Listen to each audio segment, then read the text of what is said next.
सर्वप्रथम मो पिता परमेश्वर को धन्यवाद दिए। प्रभु जीशु ख्रीष्ट ईश्वर प्रेम द्वारा आंतरिक भाव समस्त को मोर हृदय सहित नमस्कार और शुभेच्छा जनाए।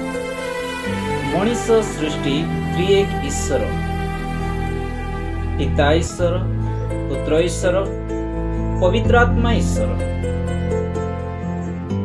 को द्वारा योजना करा जाइथिला।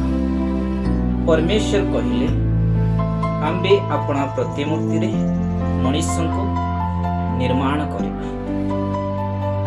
मनीष जीवंत ज्ञानी नैतिक एवं सिद्धांत ग्रहण करिवार क्षमता विशिष्ट होई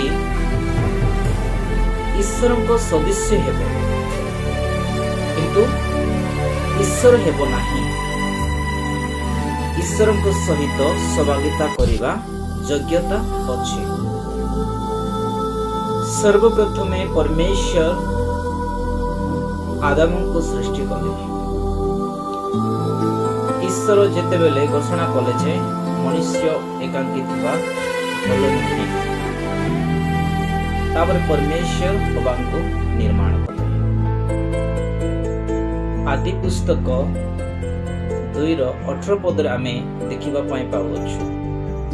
बाइबल कहे अनंतर सदाप्रभु परमेश्वर कहिले मनुष्य एकांकी थिबा भल नुहे, मात्र ताहा निमंते तार अनुरूप सहकारी निर्माण करिबा।